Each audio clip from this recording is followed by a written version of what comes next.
ಇಂಥ ಬೆದರಿಕೆಗೆ ಹೆದರ್ತಕ್ಕಂಥ ಪ್ರಶ್ನೆ ಇಲ್ಲ, ಈ ಪೋಸ್ಟ್ಗಳಿಗೆ ಹೆದರ್ತಕ್ಕಂಥ ಪ್ರಶ್ನೆ ಇಲ್ಲ. ಜನಗಳ ಮುಂದೆ ನಮ್ಮ ಪಕ್ಷದ ಹೋರಾಟ ಏನಿದೆ ಜನಗಳಿಗೋಸ್ಕರ, ರೈತರಿಗೋಸ್ಕರವಾಗಿ. ನನ್ನ ಹೆಸರನ್ನ ಹೇಳ್ತಾರೆ ಪದೇ ಪದೇ.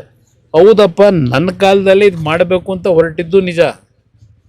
ನಾನು ಮಾಡಲೇಬೇಕು ಅಂತಿದ್ರೆ ಎರಡನೇ ಬಾರಿ ಮುಖ್ಯಮಂತ್ರಿ ಆದಾಗ ತಕ್ಷಣ ನಾನು ಕ್ರಮ ತಗೋತಿದ್ದೆ.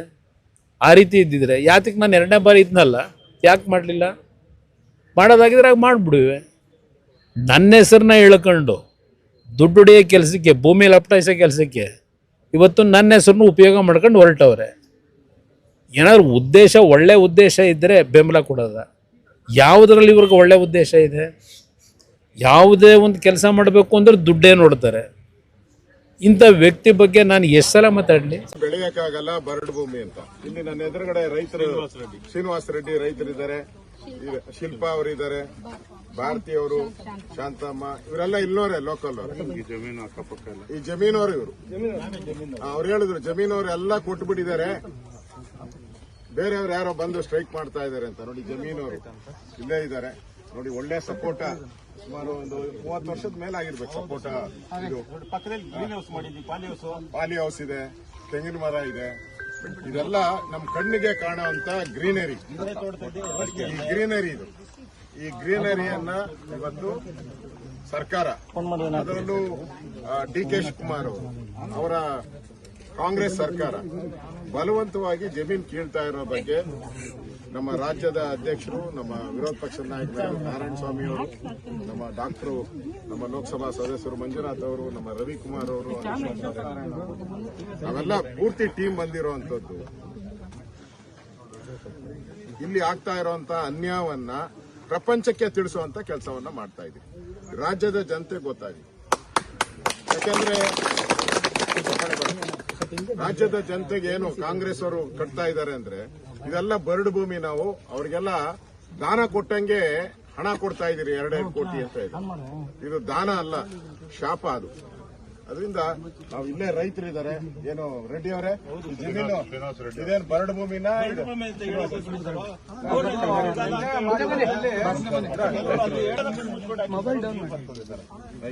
ನಮ್ಮ ಬೋರ್ಗಳು ಓಡ್ತಾ ಇರೋದು 140 ಅಡಿ. ನೀರೇ ಸಿಗಲ್ಲ, ನೀರೇ ಸಿಗಲ್ಲ ಕೆಲವರು ಹೇಳ್ತಾ ಇದ್ದಾರೆ. ಮಾಡಿಲ್ಲ ಭೂಮಿ ಬೇಡ ಅನ್ನೋರು ಆತರ ಮಾತಾಡ್ತಾರೆ. ಇಲ್ಲೆಲ್ಲ ನೀವೇ ನೋಡಿ ಸರ್, ಕಣ್ಣಲ್ಲಿ ನೋಡಿ ಏನ್ ನಮ್ಮ ನೀನೇನ್ ಹೇಳ್ತೇಮ್ಮ? ನೀನು ಈಗ ಜಮೀನ್ ಏನಾನ ಈಗ ಕಬಳಿಕೆ ಮಾಡಕ್ ಬಂದಿದ್ದಾರೆ ಕಾಂಗ್ರೆಸ್ ಅವರು, ಕಬಳಿಕೆ ಮಾಡ್ತಾರೆ. ಮಾಡಿಬಿಟ್ಟು ಈ ಸೈಟ್ಗಳನ್ನ ನಿಮಗೂ ಕೊಡಲ್ಲ ಅವ್ರೇನು. ಯಾರ್ಯಾರೋ ಎಲ್ಲಿ ಇಡೀ ದೇಶದಲ್ಲಿ ಯಾರು ಬರ್ತಾರೋ ಅವರು ದುಡ್ಡು ಕೊಟ್ಟು ಪರ್ಚೇಸ್ ಮಾಡ್ತಾರೆ. ಅದರಿಂದ ಲಾಭ ಬರ್ತೈತೆ. ಆ ಲಾಭ ಲೇಔಟ್ ಮಾಡಕ್ಕೆ ಬರುವಂತ ದುಡ್ಡು, ಅದನ್ನ ಸ್ಕೀಮ್ ಇದು. ಅದಕ್ಕೆ ನಿಮ್ಮ ಅಭಿಪ್ರಾಯ ಏನು ಜನಗಳಿಗೆ? ನಾವು ಕೊಡಕ್ ನಮ್ ರೆಡಿ ಇಲ್ಲ ಸರ್. ನಾವ್ ಜಮೀನ ನಮ್ಗ ಸೈಟು ಬೇಡ, ದುಡ್ಡು ಬೇಡ. ನಮ್ಗೆ ಇರೋ ಅಷ್ಟರಲ್ಲಿ ನಾವು ರಾಗಿ ಭತ್ತ ಆದ್ರೂ ಬೆಳ್ಕೊಂಡು ನಾವು ಜೀವನ ಮಾಡ್ಕೊಂಡು ಆರಾಮಾಗಿ ಅಂತೀವಿ. ಇರೋ ತರಕ್ಕೆ ಬಿಟ್ಬಿಡ್ತೀವಿ, ನಮ್ಗೆ ಅಷ್ಟೇ ಸಾಕು. ಎಷ್ಟು ವರ್ಷದಿಂದ ಮಾಡ್ತಾ ಇದ್ರಿ? ನಾವು ಒಂದು 45-50 ವರ್ಷದಿಂದ ನಾವು ಮಾಡ್ತಾ ಇದ್ವಿ. ಅದಕ್ಕೆ ಮೊದಲು ನಮ್ಮ ತಂದೆ ಕಾಲದಿಂದನೂ ನಾವು ರೈತರ ಮಕ್ಳೇ, ನಮ್ಮ ಅಪ್ಪ ಅಮ್ಮನೂ ರೈತರ ಮಕ್ಳೇ, ಅತ್ತೆ ಮಾವನು ರೈತರೇನೆ. ಸರ್ಕಾರದವ್ರು ಏನ್ ಹೇಳ್ತಾರೆ ಅಂತ ಹೇಳಿದ್ರೆ, ಮುಖ್ಯಮಂತ್ರಿಗಳ ಆದಿಯಾಗಿ 70-80% ರೈತರುಗಳು ಕೊಡಕ್ ಒಪ್ಕೊಂಡ್ಬಿಟ್ಟಿದ್ದಾರೆ ಜಮೀನು. ಯಾರು ಹೋರಾಟ ಮಾಡ್ತಾರೆ ರೈತರೇ ಅಲ್ಲ ಅನ್ನೋ ವಾದವನ್ನು ಕೂಡ ಅವ್ರು ಹೇಳ್ತಾರೆ. ಶಾಲ ಹಾಕೊಂಡ್ ಬಂದವ್ರೆ, ಬೇರೆ ಪಕ್ಷದವ್ರು ಶಾಲ ಹಾಕೊಂಡ್ ಬಂದವ್ರೆ, ರೈತರಲ್ಲ ಅಂತ ಹೇಳ್ತಾರೆ ಸರ್. ನೀವು ಬೇರೆ ಶಾಲು ಬೇರೆ ಊರವರ? ನೀವೆಲ್ಲ ಕಾಂಗ್ರೆಸ್ ಅವರು ಹೇಳ್ತಾವ್ರೆ ಬೇರೆ ಊರವರು ಅಂತ.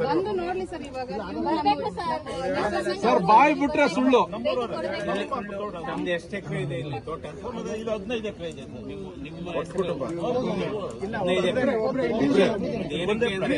ಕುಟುಂಬ 1 ಎಕರೆ 2 ಎಕರೆ ಮಾತ್ರ ರೆಡಿ ಇದ್ದಾರೆ ಅದು ಕೃಷಿ ಮಾಡೋದಕ್ಕೆ.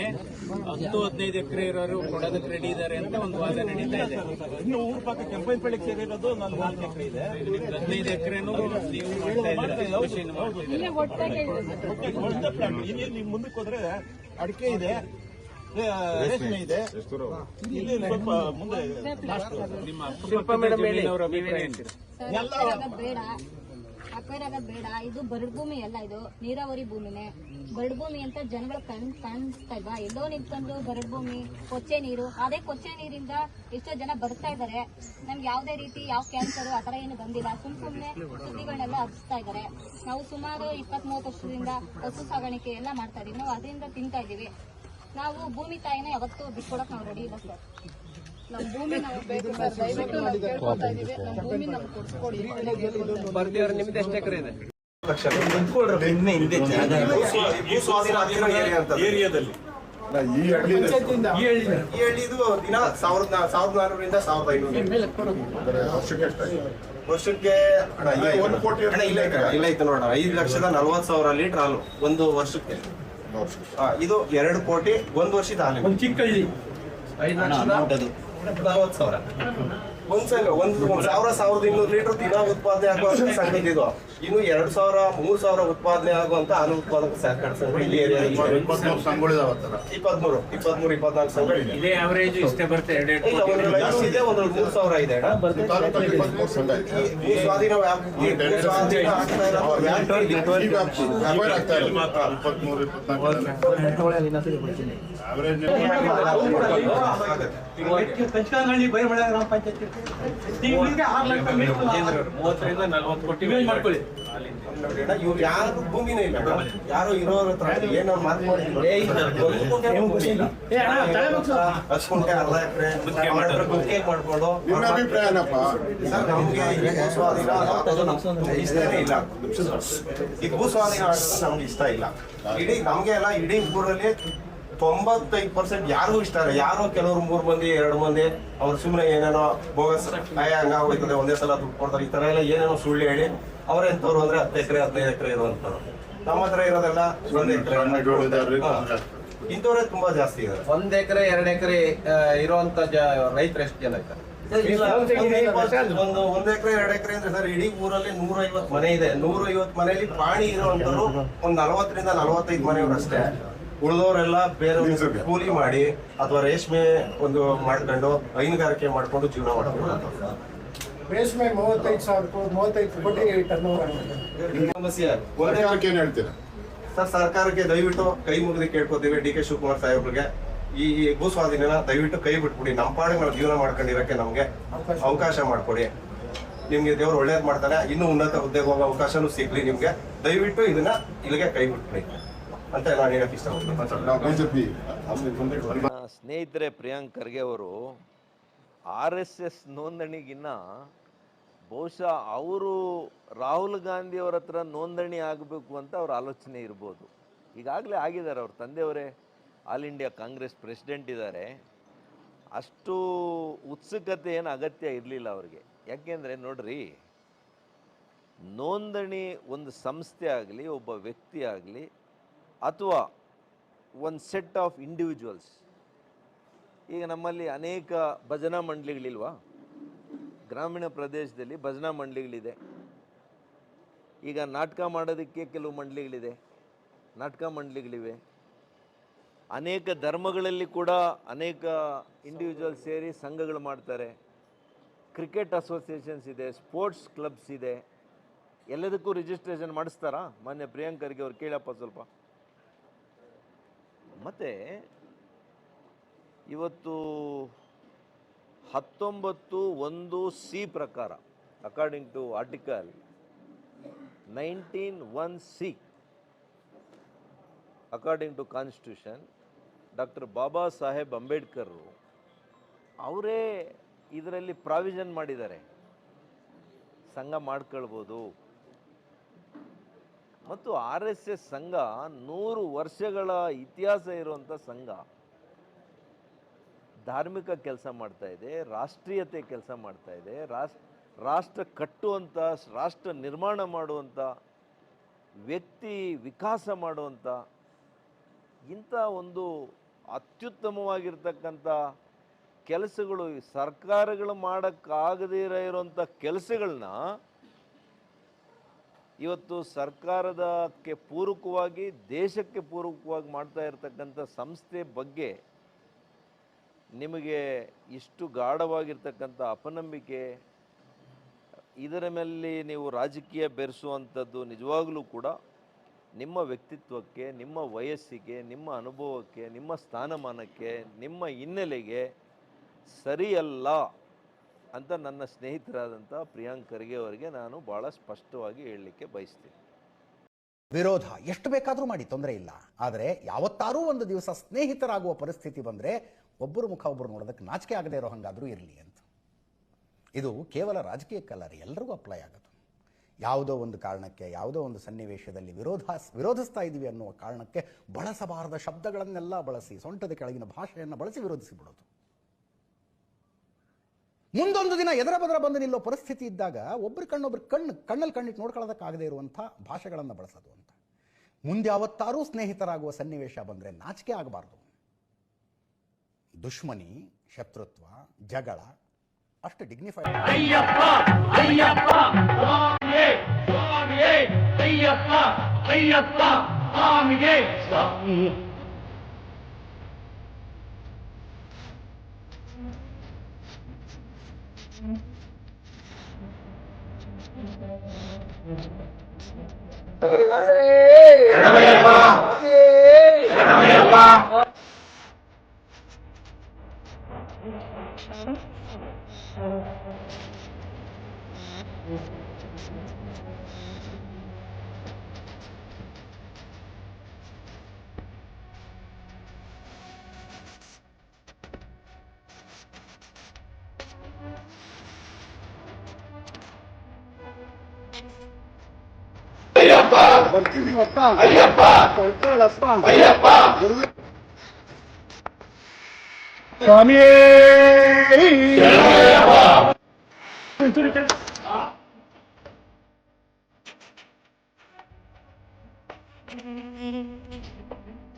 Activities of RSS are secretive and it must register.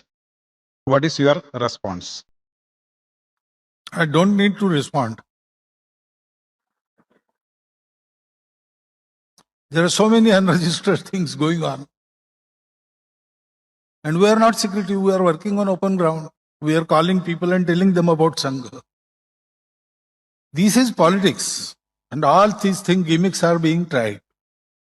Don't do that. We are used to it. After say 10-15 years of starting of Sangha, we had to face all these things. We are used to it. If they don't happen, we feel something is amiss. So I don't need to respond. Sangha started in British times. And Sangha started as a public will. I narrated you how that churning of minds went on. And the all accepted conclusion was taken up and worked upon. That was the Sangha. So it doesn't need any restrictions. Hindu Dharma is not registered. Many things are not registered. Those who want to have funds from the government, they require registration. That has to be there. But Sangha, government knows Sangha is there. Government banned us twice. And that ban was released. Once by court order, another by Satyagraha. So government knows. They banned RSS, that means they knew RSS is there, RSS is recognized. So all this has happened. Over 100 years, nobody told us that you must register. Our constitution, written constitution is with the government. We have submitted it in 1950s. Therein government would have said, okay, all is well, but you have not registered. First register, then we will accept. They did not say that. So why should I respond? All this is politics, nothing serious. They want to, in some way, on one side hamper the Sangha work, on the side create doubts in the minds of people. But that is no more possible because people know us. They say we are secretive. Our Karyakartas live in all localities. People are daily seeing them. Our shakhas are on open grounds. People are daily seeing them. We have public programs. We have such an enormous outreach in this year. In every block, we had Hindu Sammelan. So all these things, they are not possible if we are secretive.